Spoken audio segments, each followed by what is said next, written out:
Hello everyone, welcome to my channel. সকলোকে স্বাগতম জনাইছো। মই প্ৰমোদ।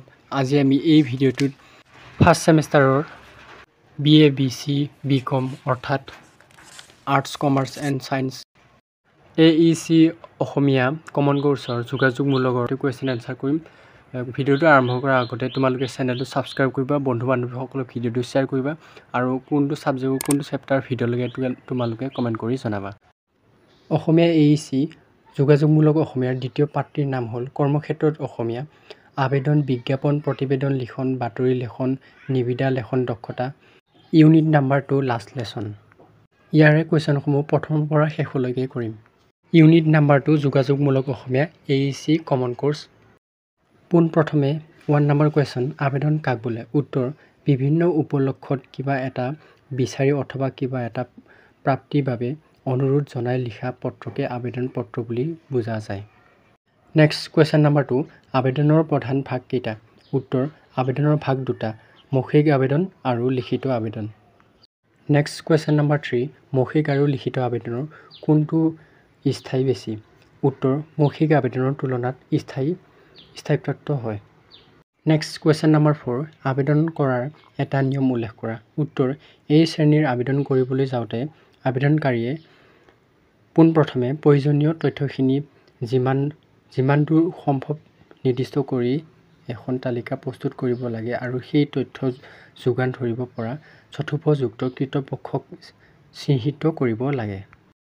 নেক্সট কুৱেশ্যন নাম্বাৰ 5, বিজ্ঞাপন বুলিলে কি বুজা? উত্তৰ, কোনো অনুষ্ঠান প্ৰতিষ্ঠান খালী পদ পূৰণৰ বাবে আহ্বান জনোৱা জাননী দিও বিজ্ঞাপন ভিতৰত পৰে। সেয়েহে ক'ব পাৰি সৰ্বসাধাৰণ সন্মুখত কোনো সামগ্ৰী বা সেৱাৰ বিষয়ে আকৰ্ষণীয়ভাৱে উত্থাপন কৰাকে বিজ্ঞাপন বুলি কোৱা হয়। নেক্সট 6 নম্বৰ কুৱেশ্যন, বিজ্ঞাপনৰ ইংৰাজীত কি বুলি কোৱা হয়? উত্তৰ, বিজ্ঞাপনক এডভাৰটাইজমেণ্ট বুলি কোৱা হয়। নেক্সট কুৱেশ্যন নাম্বাৰ 7, বিজ্ঞাপনত ভাষাৰ প্ৰধান কাম কি? উত্তৰ, বিজ্ঞাপনত ভাষাৰ প্ৰধান কাম হ'ল বিজ্ঞাপনৰ ভাষাই গ্ৰাহকক এক প্ৰকাৰ বাধ্য কৰাবলগীয়া বস্তু কিনাৰ বাবে। নেক্সট 8 নম্বৰ কুৱেশ্যন, প্ৰতিবেদন কাক বোলে? উত্তৰ, বাতৰি কাকতৰ প্ৰকাশৰ কাৰণে কোনো এটা বিষয়ক যিভাৱে উপস্থাপন কৰা হয় তাকেই প্ৰতিবেদন বুলি বুজা যায়। নেক্সট 9 নম্বৰ কুৱেশ্যন, প্ৰতিবেদন আৰু আবেদন একে নে? উত্তৰ, একে নহয়। নেক্সট 10 নম্বৰ কুৱেশ্যন, সংবাদ শব্দৰ অৰ্থ কি? উত্তৰ, সংবাদ মানে হ'ল বাতৰি। নেক্সট 11 নম্বৰ কুৱেশ্যন, বাতৰি ইংৰাজী প্ৰতিশব্দ কি? Answer, news. Next 12 number question, সংবাদ মূলতঃ কেই প্ৰকাৰৰ? উত্তৰ, 2 প্ৰকাৰৰ, পৰিঘটনামূলক সংবাদ আৰু কোমল সংবাদ। নেক্সট 13 নম্বৰ কুৱেশ্যন, বাতৰি কেনেকৈ লিখা হয়? আলোচনা কৰা। উত্তৰ, বাতৰি লিখন এবিধ অন্যতম কলা। কোনো এটা ঘটনাৰ সবিশেষ খবৰ জনসাধাৰণক জনোৱাৰ উদ্দেশ্য সাংবাদিকে বাতৰি কাকতত আশ্ৰয় লয়। বাতৰি লিখিবলৈ যাওঁতে প্ৰথমে প্ৰয়োজন হয় উপযুক্ত তথ্য পাতিৰ। এই তথ্য পাতি সংগ্ৰহ কাৰ্যত সাংবাদিকজনে মূলতঃ প্ৰাথমিক উৎস আৰু বিষয় উৎসৰ সহায় লয়। নেক্সট 18 নম্বৰ কুৱেশ্যন, বাতৰি কাকত এখন কি বাতৰি থাকে?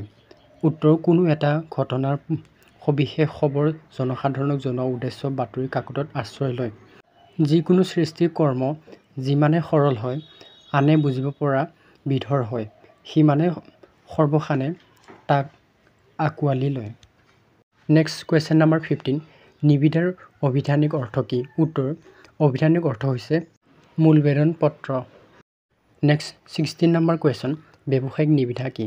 উত্তৰ, ব্যৱসায়িক নিবিদা হ'ল ব্যৱসায়িক ওপৰত মূলবেদন সুচাৰুৰূপে সম্পাদনা কৰি অন্তৰালত ব্যৱসায়িক জড়িত হৈ থাকে। নেক্সট 17 নম্বৰ কুৱেশ্যন, নিবিদা লেখনত মনোযোগ দিবলগীয়া দুটা বিষয় উল্লেখ কৰা।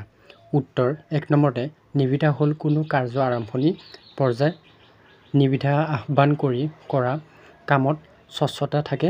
2 নম্বৰতে নিবিদা দিশটো জড়িত হৈ থাকে। এইবোৰ কাৰণে আমি নিবিদা লেখনত মনোযোগ দিব লাগে। নেক্সট 18 নম্বৰ কুৱেশ্যন, আবেদন কাক বোলে? ভাৱধাৰা আৰু বিষয়বস্তুৰ ওপৰত নিৰ্ভৰ কৰি আবেদন পত্ৰ কি ভাগত ভাগ কৰিছে? 1 নম্বৰতে ব্যক্তিগত আবেদন পত্ৰ, 2 নম্বৰতে ব্যৱসায়িক আবেদন পত্ৰ, 3 নম্বৰতে কৰ্ম সংস্থাপনৰ বিষয়ক আবেদন পত্ৰ আৰু 4 নম্বৰতে ৰাজহুৱা আবেদন পত্ৰ আৰু 5 নম্বৰতে তথ্য বিচাৰি কৰা আবেদন পত্ৰ। নেক্সট 19 নম্বৰ কুৱেশ্যন, ৰেডিঅ'ত প্ৰচাৰিত বিজ্ঞাপনৰ ভাষাত কোনটো দিশত গুৰুত্ব পায়? উত্তৰ, ৰেডিঅ' প্ৰচাৰিত বিজ্ঞাপনৰ ভাষাত সাংস্কৃতিক দিশৰ সংলগ্নকৰণ আদি দিশত মনোনিৱেশত গুৰুত্ব পায়। নেক্সট 20 নম্বৰ কুৱেশ্যন, নিবিড় লেখনত দক্ষ হ'বলৈ কি কি বিষয়ত মনোনিৱেশ কৰিব লাগে? উত্তৰ, নিবিড় লেখনত দক্ষ হ'বলৈ ভাষাগত জড়িত ভাষা জ্ঞান, বানান প্ৰক্ৰিয়া, সৰলতা, নিৰ্ভুল উপস্থাপন, উপযুক্ত শব্দচয়ন আদি। নেক্সট 21 নম্বৰ কুৱেশ্যন, আবেদনৰ প্ৰকাৰভেদ সম্পৰ্কে লিখা। উত্তৰ, দৈনন্দিন জীৱনৰ চৰ্চাত কোনো বিষয় বা বস্তুৰ কাৰণে উৰ্ধবৰ্তন কৰ্তৃপক্ষৰ ওচৰত মৌখিক ৰূপত বিচৰা বিষয়ক লৈ বা নিবেদন জনোৱা কাৰ্য চলি আহিছে, ইয়াৰ ৰূপত জনোৱা আবেদনৰ স্থায়িত্ব কম। ইয়াত কোনো প্ৰমাণ নাথাকে। আবেদনৰ দুটা ভাগত ভাগ কৰিছে, মৌখিক আবেদন আৰু লিখিত আবেদন। নেক্সট 22 নম্বৰ কুৱেশ্যন, কৰ্মক্ষেত্ৰত অসমীয়া বিজ্ঞাপন এই বিষয়বস্তু আলোচনা কৰা। উত্তৰ, বিজ্ঞাপন শব্দৰ অভিধানিক অৰ্থ হ'ল জনোৱা কাৰ্য জাননী। যিয়ে বিজ্ঞাপন দিয়ে তেওঁৱে বিজ্ঞাপনতা। ক্ৰেতা বিক্ৰেতাৰ মাজত সংযোগ স্থাপন কৰা, ক্ৰেতা সামগ্ৰী বা সেৱাৰ বিষয়ে আকৰ্ষণীয়ভাৱে জনোৱাটো বিজ্ঞাপনৰ কাম।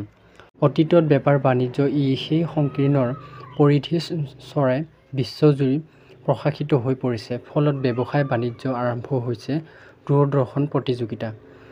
পুনৰ গুণগত মান প্ৰচাৰৰ জৰিয়তে এই প্ৰতিযোগিতাত জয়লাভ কৰাৰ বাবে ব্যৱসায়ীসকলে অস্ত্ৰ হিচাপে লৈছে বিজ্ঞাপন।